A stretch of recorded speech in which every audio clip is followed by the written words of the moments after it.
Pregnancy के जो पहले 3 महीने होते हैं, इसमें आपकी बॉडी में क्या चेंजेस आएंगे, आपका बच्चा किस तरह से ग्रो करेगा और कौन से इंपॉर्टेंट टेस्ट जो आपको करवाने चाहिए, आज के इस वीडियो में हम जानेंगे। मैं हूं डॉक्टर हिरा कोमल।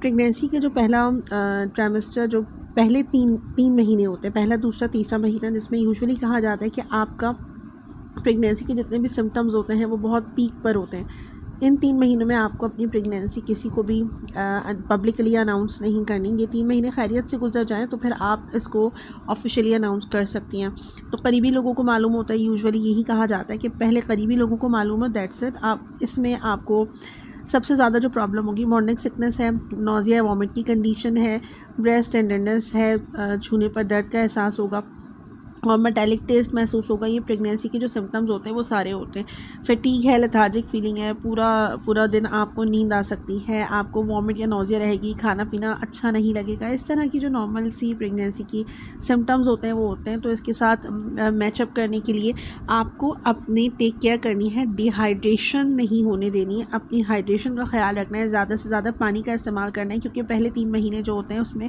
माँओं को, जो नई बनने वाली माएँ होती हैं, उनसे खाना पीना प्रॉपर नहीं हो पा रहा होता है। ये जो मॉर्निंग सिकनेस या नोज़िया या वॉमिट की कंडीशन है, ये हर ख़ातून को फ़ील नहीं हो सकती है। ज़रूरी नहीं है कि हर ख़ातून को प्रेगनेंसी में नोज़िया या वॉमिट की कंडीशन हो। कुछ औरतें ऐसी होती हैं, हर एक की बॉडी अलग होती है, तो कुछ औरतें ऐसी होती हैं जिन्हें पूरे 9 महीने भी कोई ख़ास मतली या उल्टी की कंडीशन नहीं होती है और वो प्रेगनेंसी की, उनको और तरह की कंप्लेंट्स होती हैं, और तरह की प्रॉब्लम्स होते हैं, लेकिन उन्हें ये प्रॉब्लम नहीं होती है। तो कुछ लड़कियों को ऐसा होता है कि वो इतनी एक्सेस वॉमिट कर रही होती हैं कि फिर उनको ड्रिप लगानी पड़ती है या उनको जो है 9 महीने तक वॉमिट की कंडीशन रहती है। वैसे पर्सनली बताऊँ, मेरे साथ भी यही है कि मुझे पूरे 9 महीने तक प्रेगनेंसी में वॉमिट्स रहती थी और एक्सेस वॉमिट रहती थी कि मुझे ड्रिप लगानी पड़ती थी। अच्छा, ड्रिप क्यों लगाते हैं? क्योंकि ड्रिप में क्या होता है कि ज़्यादा वॉमिट करने की वजह से आपके जिस्म में पानी की कमी हो जाती है, जिसकी वजह से डिहाइड्रेशन हो जाती है। और ना सिर्फ पानी की कमी होती है बल्कि बॉडी में जो ट्रेस मिनरल्स होते हैं वो भी, उसकी भी कमी हो जाती है, जैसे सोडियम है, पोटेशियम है, क्लोरीन है, बहुत सारे मिनरल्स होते हैं हमारी बॉडी के अंदर, जिंक है, आयोडीन है, तो इन चीज़ों की भी कमी हो जाती है। तो ऐसे में आपकी डॉक्टर आपका एक ख़ास ब्लड टेस्ट करवाएगी। अगर किसी लड़की को ड्यूरिंग प्रेगनेंसी एक्सेस वॉमिट की कंडीशन होती है तो एक ब्लड टेस्ट करवाया जाता है जिसका नाम है इलेक्ट्रोलाइट बैलेंस टेस्ट। तो इलेक्ट्रोलाइट देखते हैं बॉडी के कि कहीं कम तो नहीं है। तो अगर ये कम होते हैं या इतने कम होते हैं तो इसमें बच्चे के ख़त्म होने के चांसेस होते हैं, मिसकैरेज के चांसेस बढ़ जाते हैं अगर किसी को एक्सेस वॉमिट हो। तो ये फिर ड्रिप से उस चीज़ को कंट्रोल किया जाता है। फूड क्रेविंग्स हो सकती हैं या अवर्जन भी हो सकती है। कोई ख़ास चीज़ खाने का दिल भी कर सकता है और कोई ख़ास चीज़ को देख के मतली या उकहाहट हो सकती है। बहुत सारी लड़कियां जिनको मसाला भूनने से उल्टी या मतली की कंडीशन होगी, या कोई सी भी ऐसी कंडीशन कि खाना या मछली या अंडा या इसकी बू या मुर्गी, इस तरह की जो स्मेल होती है ये भी दिमाग पे बहुत असर करती है। तो ये हर एक की अलग अलग बॉडी टेंडेंसी के हिसाब से होता है। ज़रूरी नहीं है कि हर एक को हर एक सेम प्रोसेस से गुजरे। इवन कि आपकी ख़ुद की बॉडी 2 डिलीवरीज़ में, 3 डिलीवरीज़ में डिफरेंट तरह के रिएक्ट करेंगी। एक ही खातून है, उसको डिफरेंट टाइम की डिलीवरी है, लेकिन हर डिलीवरी में उसको अलग तरह के डिफरेंस जो सिम्टम्स हैं वो महसूस हो सकते हैं। तो फिर आपस में जो औरतें हैं उनको भी सेम सिम्टम महसूस हों, ये ज़रूरी नहीं। अगर आप प्रेगनेंसी के लिए कोशिश कर रही थी तो आप प्रीनेटल विटामिन भी ले रही होंगी। उसका इस्तेमाल इन 3 महीने में, यानी कि पहले ट्राइमेस्टर में ज़रूर करना है, उसको रोकना नहीं है, क्योंकि प्रीनेटल विटामिन जो फॉलिक एसिड या फोलेट होता है, विटामिन B9 भी इसको कहते हैं, तो ये आपको इस ट्राइमेस्टर खाना है, पूरे ट्राइमेस्टर, ताकि आपको आपका जो बच्चा है वो आने वाले जो पैदाइशी नकाइस होते हैं उससे महफूज रह सके। क्योंकि फॉलेट की कमी जो होती है बच्चे के अंदर मेलन्यूट्रिशन की वजह से होती है और ये डिफरेंट तरह की बीमारियां बच्चे को हो सकती हैं। तो प्रीनेटल विटामिन आप लेती रहिए, ज़्यादा से ज़्यादा आराम कीजिए और नैप ज़रूर लीजिए, यानी कि दोपहर के टाइम पे ज़रूर आराम कीजिए। इस चीज़ को अपनी रूटीन का हिस्सा बनाइए। हार्मोनल चेंजेस बहुत ज़्यादा पीक पर होते हैं, बहुत तेज़ी के साथ फ्लक्चुएट कर रहे होते हैं हार्मोन, तो हार्मोन चेंजेस की वजह से भी कुछ अनकंफर्टेबल की कंडीशन हो सकती है। प्रोजेस्टेरॉन नाम का हार्मोन बहुत पीक पर होता है और इस वजह से आपके पेट में ब्लॉटिंग कंडीशन हो सकती है। तो कुछ लड़कियों को, कुछ नई माँ बनने वालियों को जो है वो डायरिया हो सकता है या कॉन्स्टिपेशन हो सकता है। तो डायरिया होना ठीक नहीं है, कॉन्स्टिपेशन होना भी ठीक नहीं है। आप कोशिश करें कि खाने जो है वो घर के खाएँ, ताकि आपको और सेहत से रिलेटेड कोई मसले मसाइल ना हो। अपनी डॉक्टर से भी कंसल्ट कीजिए और जो वो आपको मल्टीविटामिन्स दे उसका इस्तेमाल कीजिए। लेकिन एक चीज़ का ध्यान रखें कि आप किसी ऑथेंटिक डॉक्टर के साथ कंसल्ट कीजिए, कोई दाइयों के ऊपर ना जाइए। और ख़ास तौर से जो पहली बार माएँ बनती हैं वो बहुत ज़्यादा एक्साइटेड भी हो, वो तो अपनी टेक केयर कर लेती हैं, लेकिन जो तीसरी चौथी बार माएँ बनती हैं वो अपनी सेहत की तरफ से थोड़ी लापरवाह हो जाती हैं। आपको अपनी सेहत का ख्याल रखना है, कोई भी मेल न्यूट्रिशन का शिकार ना हो, प्रॉपर तरीके से खाना खाइए, घर का बना हुआ खाना खाइए।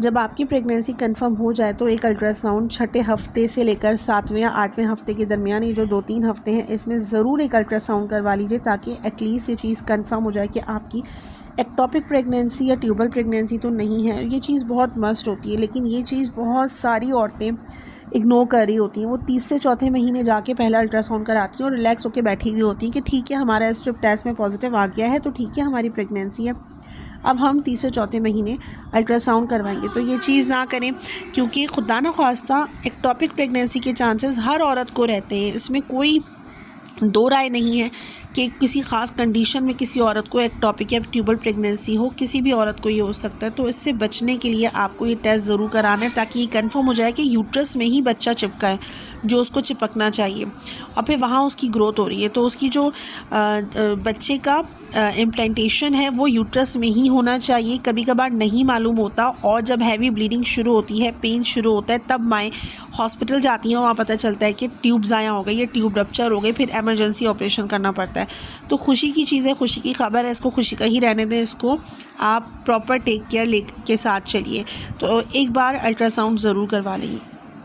गांव में इस चीज़ का इतना ध्यान नहीं रखा जाता, शहरों में तो बहुत सारी अवेयरनेस होती है, लेडीज़ जाती हैं करवा लेती हैं, लेकिन रूरल एरियाज़ में वहाँ पर इन चीज़ों का ध्यान नहीं रखा जाता। इवन के शहरों में भी मेरे पास कुछ ऐसी पेशेंट्स आई, उन्होंने कहा हम तीसरे चौथे महीने अल्ट्रासाउंड करवाएंगे और उनकी एक्टोपिक प्रेगनेंसी निकली।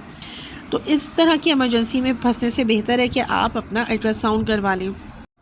अगर आप पहली बार माँ बनी हैं तो आप अपना एक ब्लड टेस्ट भी करवाएंगे जिसमें आपका ब्लड ग्रुप मालूम किया जाएगा और ये ब्लड ग्रुप आपके थ्रू आउट योर लाइफ, ना सिर्फ प्रेगनेंसी में बल्कि पूरी ज़िंदगी के लिए आपके काम आएगा कि आपका ब्लड ग्रुप क्या है।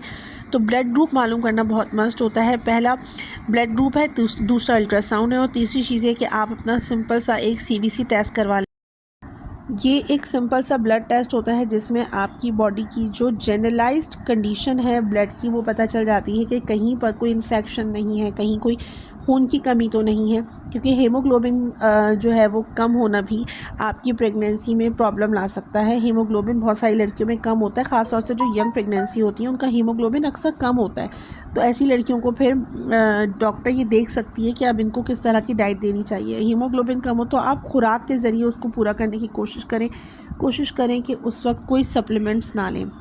नज़ला, खांसी, बुखार को भी ऐसे ही जाने दें, सप्लीमेंट से इसको दवाइयों से ट्रीट करने की कोशिश, क्योंकि इस टाइम पर नई बनने वाली माँ का इम्यून सिस्टम बहुत सप्रेस हुआ होता है। सारा बॉडी का जो इम्यून सिस्टम है वो नए आने वाले बच्चे की ग्रोथ में सपोर्ट कर रहा होता है। तो नज़ला, खांसी, बुखार, मौसम की तब्दीली, सर दर्द, ये सब चीज़ें नॉर्मल कंसिडर की जाती हैं प्रेगनेंसी में, अनटिल और अनलेस ये बहुत पीक पर ना हो जाए।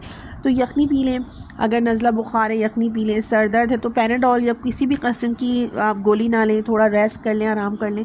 कोशिश करें कि मेडिकेशंस का इस्तेमाल कम से कम करें, क्योंकि इस टाइम पर आपका बच्चा बिल्कुल अपनी इनिशियल स्टेज पर है लाइफ की, तो उसको इस तरह की मेडिसिन जो होती हैं वो नुकसान दे सकती हैं। प्रेगनेंसी में अगर आपको कोई के हवाले से कोई गाइडेंस चाहिए तो आप क्वेश्चन कर सकती हैं। मैं कोशिश करूँगी हर एक के क्वेश्चन का प्रॉपर आंसर कर सकूँ। अपना और अपने बेबी का ख्याल रखिए। अल्लाह हाफ़िज़।